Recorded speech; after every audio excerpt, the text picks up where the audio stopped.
ನಮಸ್ತೆ ವೀಕ್ಷಕರೇ, ಇವತ್ತು ಬಾಳೆಕಾಯಿ ಗೊಜ್ಜು ಹೇಗೆ ಮಾಡೋದು ಅಂತ ನೋಡೋಣ. ಅದು ಕಡಲೆಕಾಳು ಜೊತೆಗೆ ತುಂಬ ಚೆನ್ನಾಗಿ ಕಾಂಬಿನೇಷನ್ ಕೊಡುತ್ತೆ. ಕಡಲೆಕಾಳು ಮೊದಲನೇದಾಗಿ ಒಂದು ಸ್ವಲ್ಪ ಬೇಯಿಸ್ಕೋತಾ ಇದ್ದೀನಿ, ನೀರಿಗೆ ಹಾಕಿಬಿಟ್ಟು ತೋರಿಸಿದ್ದೀನಿ ನೋಡಿ. ನೀರಿಗೆ ಹಾಕಿ ಅದನ್ನು ಸೈಡ್ ಇಟ್ಕೊಬಿಡಿ, ಚೆನ್ನಾಗಿ ಬಾಯ್ಲ್ ಆಗಲಿ. ಆಮೇಲೆ ಇದಕ್ಕೇನು ಬೇಕು ಮಸಾಲ ಅದನ್ನೆಲ್ಲ ನಾನು ರೋಸ್ಟ್ ಮಾಡ್ಕೋತಾ ಇದ್ದೀನಿ ಅಲ್ವಾ. ಅದು ಪಾಡಿಗೆ ಅದು ಬಾಯ್ಲ್ ಆಗ್ತಾಯಿದೆ ಕಡಲೆಕಾಳು. ಒಂದು ಸ್ವಲ್ಪ ನೀರು ಹಾಕಿ ಬಾಯ್ಲ್ ಹಾಕಿಡಿ. ಆಮೇಲೆ ನೋಡಿ ಆಯಿಲ್ ಹಾಕಿ ಈರುಳ್ಳಿಯನ್ನು ಫ್ರೈ ಮಾಡಬೇಕು. ಈರುಳ್ಳಿಯನ್ನು ಒಂದು ಸ್ವಲ್ಪ ಬ್ರೌನ್ ಆಗೋವರೆಗೂ ಫ್ರೈ ಮಾಡಿ ಇದೇ ರೀತಿ. ಆಮೇಲೆ ಇದೆಲ್ಲ ಮಸಾಲವನ್ನು ನಾನು ರುಬ್ಬಬೇಕು. ಹಾಗಾಗಿ ನೋಡಿ ಬೆಳ್ಳುಳ್ಳಿ ಹಾಕ್ತಾಯಿದ್ದೀನಿ. ಬೆಳ್ಳುಳ್ಳಿ, ಶುಂಠಿ, ನೀವು ಡೈರೆಕ್ಟಾಗಿ ಶುಂಠಿ ಬೆಳ್ಳುಳ್ಳಿ ಪೇಸ್ಟ್ ಕೂಡ ಹಾಕ್ಬೋದು. ಇಲ್ಲಿ ನಾನು ಮಸಾಲವನ್ನು ರುಬ್ತೀನಿ ಲಾಸ್ಟಿಗೆ, ಅದಕ್ಕೋಸ್ಕರ ನಾನು ಬಿಡಿಸಿ ಹಾಕ್ತಾಯಿದ್ದೀನಿ. ಹೀಗೆ ಹಾಕಿದರೆ ಏನು ತೊಂದರೆ ಇಲ್ಲ. ನೋಡಿ ಈಗೆಲ್ಲ ಒಂದೊಂದು ಆದಮೇಲೆ ಒಂದೊಂದು ಫ್ರೈ ಮಾಡ್ತಾ ಇರಬೇಕು ಆಯಿಲ್ ಮೇಲೆ. ನೋಡಿ ಈರುಳ್ಳಿ ಎಲ್ಲ ಡಿಹೈಡ್ರೇಟ್ ಆಗಿಬಿಟ್ಟಿದೆ, ಎಲ್ಲ ಸಾಫ್ಟ್ ಆಗಿಬಿಟ್ಟಿದೆ, ನೀರು ಹೋಗ್ಬಿಟ್ಟು.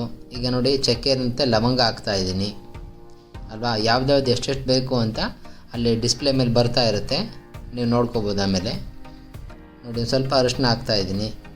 ಇದೇ ಮಸಾಲೆ ಎಲ್ಲ ರುಬ್ಬಿದಾಗ ಆ ಮಸಾಲ ಒಂದು ಫ್ಲೇವರ್ ಬರುತ್ತೆ. ಆ ಫ್ಲೇವರೇ ಸೂಪರ್ ಟೇಸ್ಟ್ ಇರುತ್ತೆ.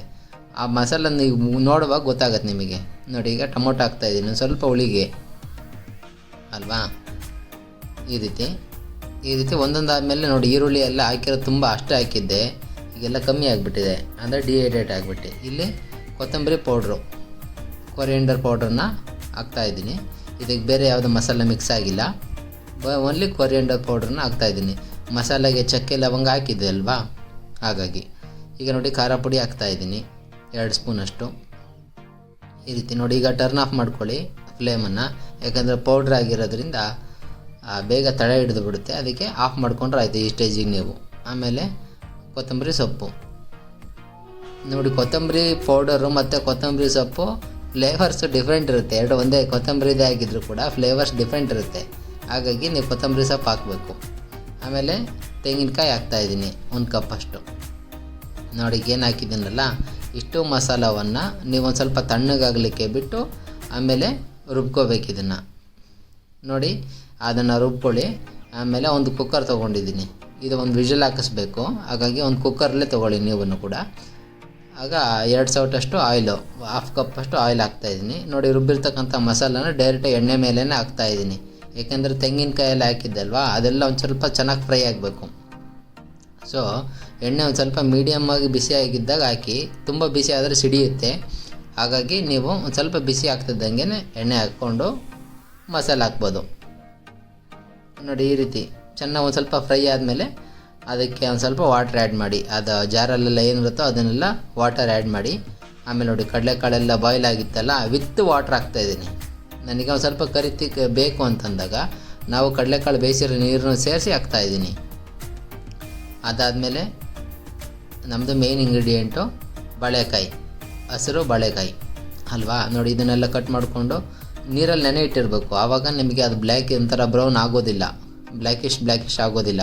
ನೀರಲ್ಲಿ ನೆನೆ ಇಟ್ಟರೆ ಸ್ವಲ್ಪ ಉಪ್ಪು ನೀರು ಹಾಕಿ ನೆನೆ ಇಟ್ಟರೆ ಬಾಳೆಕಾಯಿನ, ಹಾಗಾಗಿ ನಿಮಗೆ ಬ್ರೌನ್ ಆಗೋದಿಲ್ಲ, ಬ್ಲ್ಯಾಕಿಶ್ ಆಗೋದಿಲ್ಲ ಆಯಿತಾ. ಆದಮೇಲೆ ಸ್ವಲ್ಪ ಉಪ್ಪು ಹಾಕ್ಬಿಟ್ಟು ಇದೆಲ್ಲ ಆಗಿದೆ. ಈಗ ನೀಟಾಗಿ ಮುಚ್ಚಿ ವಿಷಲ್ ಹೊಡಿಸ್ಬೇಕು, 1 ಇಲ್ಲ 2.